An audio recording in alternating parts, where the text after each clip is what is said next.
भाई देखिए, ये बात तो अभिषेक जी को बतानी चाहिए। कल उनकी पार्टी के मुख्य प्रवक्ता ने ये कहा था कि आरजेडी वालों को नौकरी के बदले जमीन लेने की आदत है।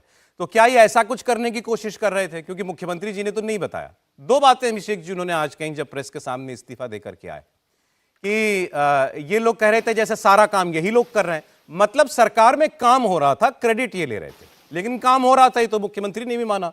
तो सरकार छोड़ने के पीछे की वजह तो समझ में आई नहीं।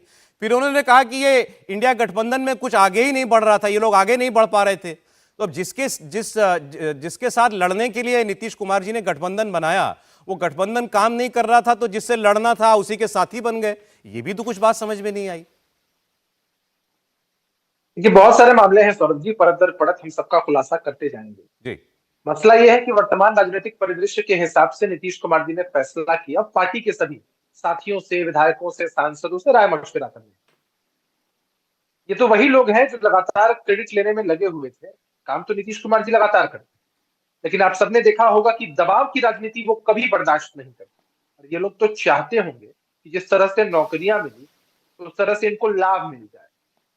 जमीन लेकर नौकरी देने वाले लोग भी आज विज्ञापन के माध्यम से अपनी वाहवाही कर रहे हैं। अगर विज्ञापन छपवा कर ही आपको क्रेडिट मिल जाइएगा तो जाइए पूरा अखबार ही रंगवा दीजिए, पैसों की कोई कमी तो आपके पास है नहीं। हर विभाग की बात करें जो भी इनके पास था, चाहे वो शिक्षा विभाग हो, राजस्व विभाग में इतने बड़े पैमाने पर गड़बड़ी की कोशिश की लगातार। देखिए, नीतीश कुमार जी ने भरसक प्रयास किया कि चीजें सुदृढ़ हो जाए, लेकिन होता है ना कि कुछ लोग अपनी आदतों से बाज नहीं आते हैं, या आदत से बाज नहीं आ रहे हैं। इंडिया अलायंस की बात कर लें तो ये तो एक नॉन सीरियस अलायंस था, किसी ने कल्पना नहीं की थी। नीतीश कुमार जी का भागीरथी प्रयास रहा इतने लोग एक साथ।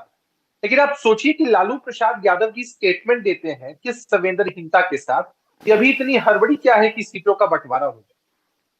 तो मसले बहुत सारे हैं और लगातार इनकी तरफ से ये चीजें की जा रही थी। आपको याद होगा कि राष्ट्रीय जनता दल के इतने नेताओं ने हमारे नेता के खिलाफ कितनी अशोभनीय टिप्पणियां की, चाहे वो सुधाकर सिंह हो, इनके शिक्षा मंत्री हो, इनके एमएलसी सुनील सिंह हो, उनके कई एमएलए लगातार हमारे नेता के खिलाफ अशोभनीय टिप्पणियां कर रहे थे और ये उन पर लगाम तक नहीं लगा पा रहे थे।